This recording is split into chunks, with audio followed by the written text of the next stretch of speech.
God, how can we be like her? Oh, I wish I knew. You know what? Let's just do it. How? Promise ourselves. We have to live like that. Live big lives. And be fearless in every single way. No compromises. No compromises. We're gonna have creative lives. Make things that matter. Anna Gasteyer's Audible original series Holiday Greetings from Sugar and Booze comes out December 6th. Anna's also sweetening up the holiday season with her holiday album, Sugar and Booze, as well. Yeah, we sat down with her to talk about both projects and asked if fans who know her from Saturday Night Live are still surprised to find out she's a great singer as well.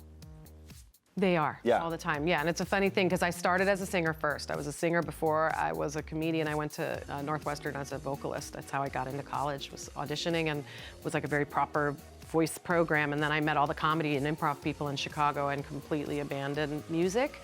But it had been my entire early life before that. So I did the Groundlings, I did Saturday Night Live, and then sort of, you know, if you grow up with music, it just becomes a part of who you are. And so much of my comedy was musical, but not in a serious way. And so when I left SNL, I doubled down. I did a bunch of Broadway shows. I sang Elphaba and Wicked, a bunch of roles, and now I have this, you know, Ridiculous Cocktail, Happy Jazz act, this very retro vibe act that I do that does certainly marry some of the comedy because it's lighthearted and really fun stuff, but it's definitely a musical. It's all about the singing and making the music. Yeah. So the holiday record is a real lean in on the musical side of it. Yeah, so you have originals, you have jazzy takes on some favorites. You're also going to be taking it on the road. Yeah. What can people expect? Touring. It's just a good time. It's a happy Christmas party, and I'm hosting. You know, so we do have a bunch of, you know, secular seasonal favorites because the American Songbook is full of great, you know, great holiday songs, Let It Snow and Sleigh Ride and all those songs that we've all come to love. And then the originals definitely feel old-fashioned too. It's a sneak some schnapps into your seat kind of show. Yeah. Oh, I like that. It's about a good time for sure. The Audible original Holiday Greetings from Sugar and Booze incorporates songs from Anna's holiday album into it and has voice work from Patti LuPone, Rachel Dratch, and more, including Maya Rudolph, who plays the sugar to Anna's booze. We just wanted to tell a story of female friendship.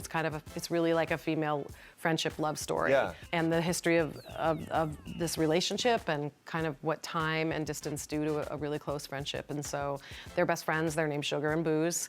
And the story is told very much through the family letters that they send one another. And all the things I love about those family letters are not just the boasts, but also sort of what's not being said, what's being obviously omitted. Yeah. So that you have the, you know, whatever, Timmy is valedictorian and Sarah is still doing Legos. You know, like, so you have those kind of implications of what's being read between the lines. And so we wanted to tell a story in that, using that medium, because the medium's fun to play with. And wait, do you do these letters in real life?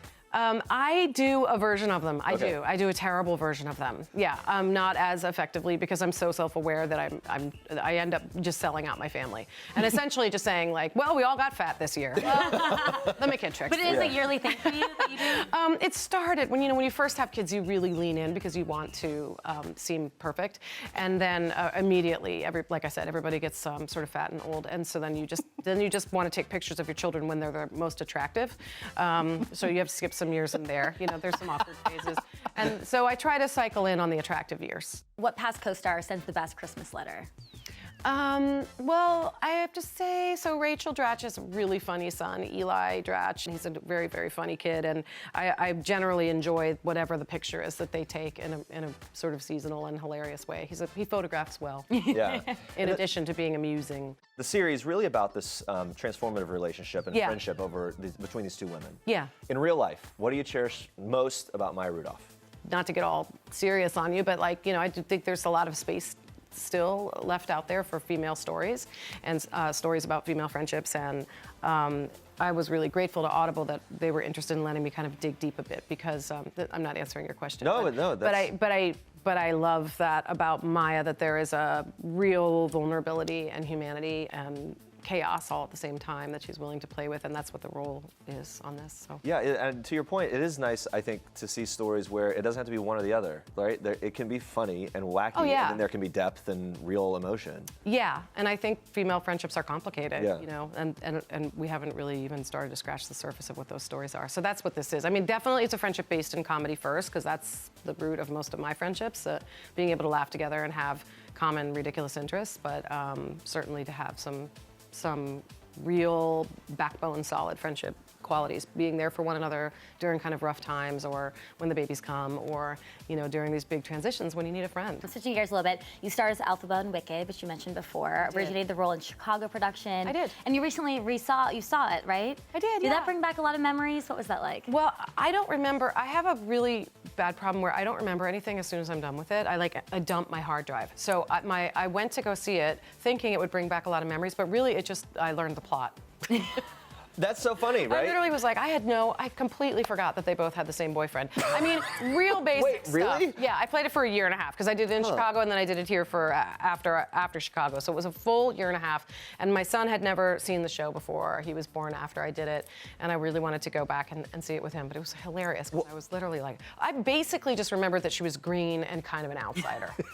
that was my takeaway. That is pretty interesting. I would be screwed. And I guess since you're I so had to step in tomorrow. And so now Wicked's coming to theaters, right? 2021, there's going to be a movie. I think so, yeah. So what are we feeling about that whole thing and the idea that that's coming out and it's going to? Oh, I think it's time. It's already been what, like 15 years or Yeah. something. Yeah, it's absolutely time. And the music is so pop friendly. I think I have a version of Defying Gravity actually on my first album, I'm Hip, and they're really well constructed, true pop songs. And I mean, I would love to see like Ariana Grande or somebody play that part. I think it would be incredible. Yeah, that's great. Yeah, well, Yeah. we look forward to it. It's such a phenomenon. It's so cool must be very cool to be Well, a and part again, of like it. the lady friendship thing, Yeah. which it sort of was ahead of the game on, is really, really topical right now, and I think will be really meaningful to people still. That's great. Yeah, you recently posted an Instagram story. Someone asked if you play any role on Broadway, and you said Mama Rose. Oh, Yeah. yeah, that was me alone with a Bloody Mary on the screen. So I was really shooting for the stars. Patti LuPone played Mama Rose. Yes. Did you ever talk to her, now that you're working with her, did you ever get to talk to her about that kind of role? Well, she's amazing because no is the answer, but I did see her play Mama Rose, so I was certainly starstruck. But she was funny because she's such a natural comedian, and you never know when you hire somebody whether they're gonna like hear the timing, and this part that she plays is very larger than life, kind of grand dame diva, jazz superstar, sort of the fantasy, you know, of that character, and she nailed it so much, and you know, we were laughing so hard. I was like, you're such a natural comedian, and she was so funny because she came out of the booth and the recording studio, and she was like, you know, Evita ruined everything for me because I was always doing comedy before that. I was like, you're right, Evita ruined everything. Yeah, the worst. Yeah, but she's an incredibly funny performer. Her sense of timing is at the top of the game. Yeah, that's interesting perspective on her. Let's talk about this. On Instagram, someone also asked if there's an actor, writer, director you'd love to work with.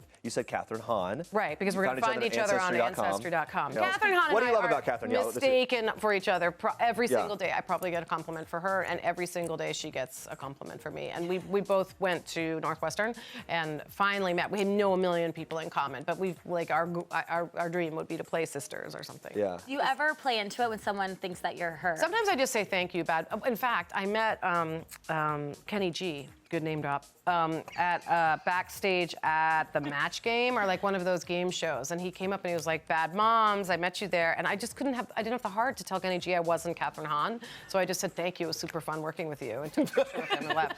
So sorry, Kenny. Probably less exhausting sometimes to just do that too. Like, okay. You know, yeah. it's like correcting someone on your name. Like you just Yeah. don't want to make them feel bad for being excited. Yeah. That's so great. You want to tamp it. Yeah. You're definitely known for your time on SNL and these great impressions. Do you ever have FOMO or watch SNL? And is there a person or something going on right now that you would love to like get back in there?